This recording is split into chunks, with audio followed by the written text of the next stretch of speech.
I'm Greg DePalma, and you're listening to Dan Shonka's Scouting Section on the Our Football Radio Network, where it's never too early to think about the NFL Draft. And on to this edition of Dan Shonka's Scouting Section, Dan will let you know why Sam Darnold is his third-rated quarterback prospect.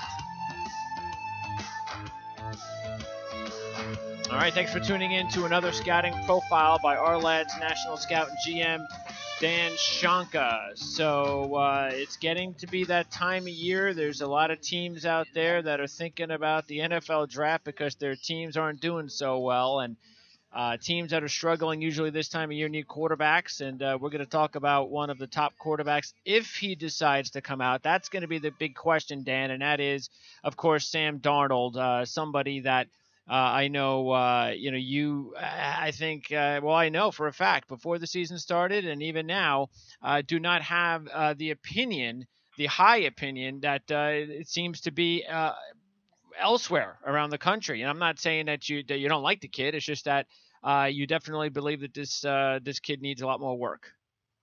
Yeah, I tell you what, I think Sam Darnold, it would behoove him to come back another year because, the thing is, you get too many people that are, getting in his ear and, saying, hey, you got that great redshirt freshman year, and led USC to win over Penn State and, and all that stuff. And he had really good receivers last year. And, he had a couple running backs instead of just Jones. It was just really the offensive line blocked a little better. He had real good tight end last year. McNamara. I mean, it was, and this year he just, he just seems very inaccurate. And when I'm talking about accuracy, I'm not talking about throwing the ball within a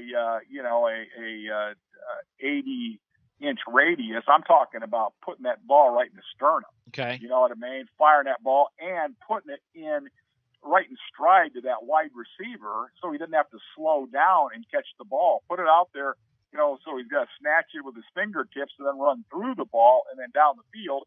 And Darnold can't do that. And he makes a lot of bad decisions. Hey, between his fumbles and interceptions, yeah. I mean, he reminds me of the old quarterback Banks who was with the Rams and stuff, you know what I mean? Oh, yeah, Jonathan Banks? Yeah. Yeah, he'd lay the ball on the ground, as soon as he would take a snap, and Darnold is, he's played a little better, but look here, when you're talking about one of the top picks in the draft, sure, he needs to be consistent the whole year, not 2 games or 3 games or 4 games or 5 games. Oh, he yeah, needs the whole year, Yeah, it's amazing. I mean, he had, I think, his first turnover-less game of the season last week, and it was like everybody is like making it out to be some sort of major accomplishment. So let's put him in the first. Let's take him first. Let's push him to Cleveland.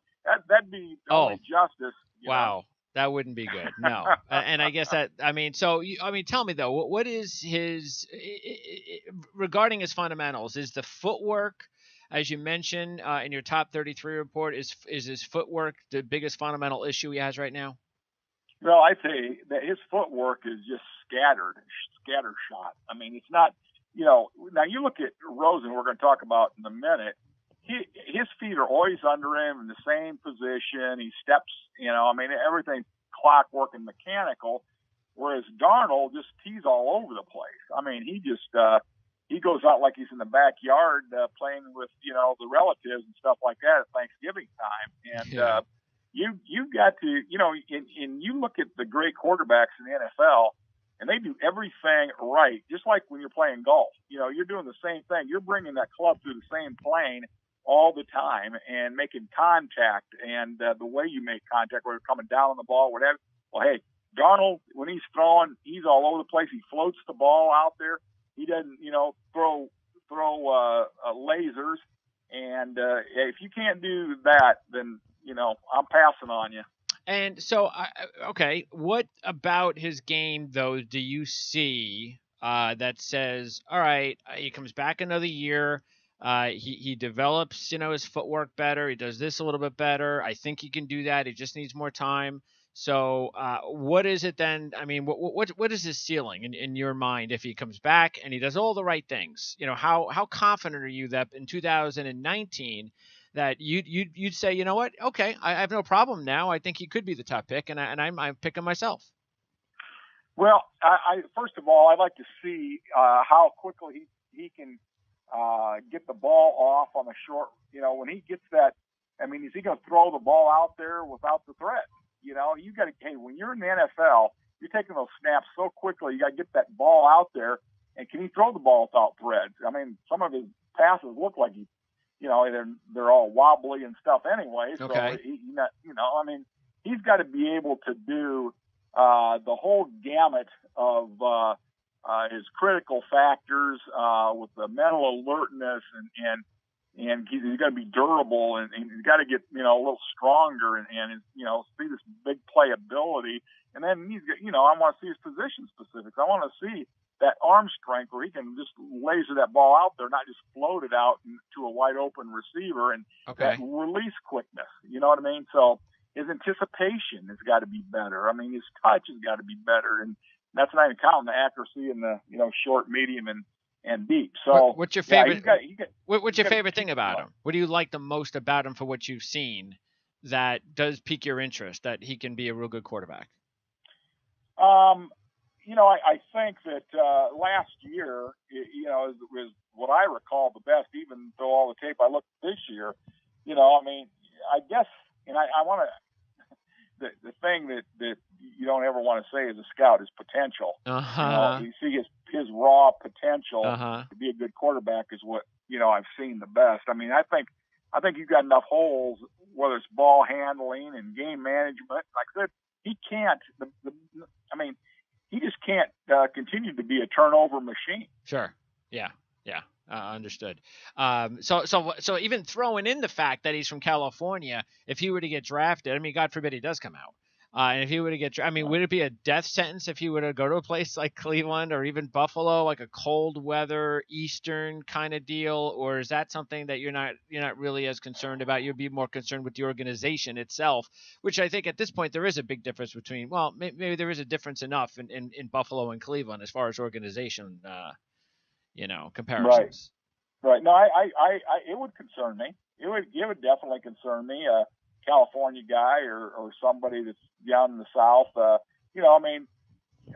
Sanchez did okay his first couple of years at the Jets, and when they went to the championship game there, he sure couple did. of years, and he handed the ball off and he did that stuff away. But he was I think he was a little different type of guy than Darnold too, and he didn't play much, in college, as you know. That's right. Yeah.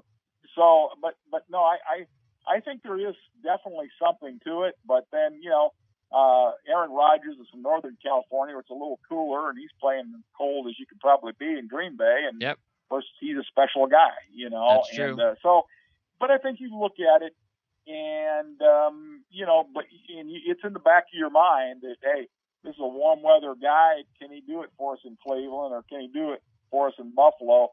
I'll tell you one thing, it wouldn't bother me at all on Mayfield. He's a Texas kid. Yeah. But it would bother me even with Rosen a little bit too.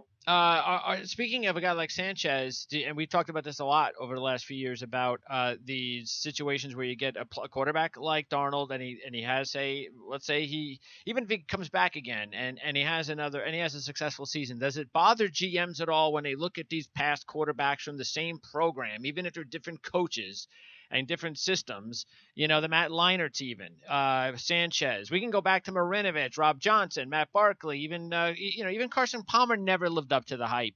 Does that weigh on a GM or scout's mind? Yeah, I think that, they chart all that, and just like, Nebraska offensive linemen, a lot of them didn't, or Texas, offensive linemen, they haven't put tons of those guys in the league. And so then you were thinking of a Southern Cal quarterback. And I'm glad you mentioned Carson Palmer. I mean, he might be the most overrated, overpaid quarterback in years, through the years. A guy that, you go look at where he got all his numbers, and it's usually when the game's out of hand, he's throwing for a couple hundred yards in the last quarter and helping the fantasy football people, not the reality football people. That's so, true. No, there's Barkley just got signed today, third quarterback out of Arizona. So, I mean, everybody thought he was going to be the second coming. You know what I mean, too. Yep. So now hey, you're right, Greg. They definitely look at that. All right, Dan, thanks for your insight on Sam Darnold. When we talk to you next time, which is going to be in a few minutes, if you're listening live, we're going to get your analysis on his opponent this week, Josh Rosen, in the big USC-UCLA game. So we look forward to getting your intake on that. Thank you very much, Greg. Thank you, Dan. All right, so that'll do it. Thanks for listening to Dan Shonka's Scouting Section on the Our Lads Football Radio Network, where it's never too early to think about the NFL Draft. And thank you for tuning in to the Our Lads Football Network, where it's never too early to think about the NFL Draft. We'll see you next time. Push tried to keep us all down and hope that we will never see the truth around.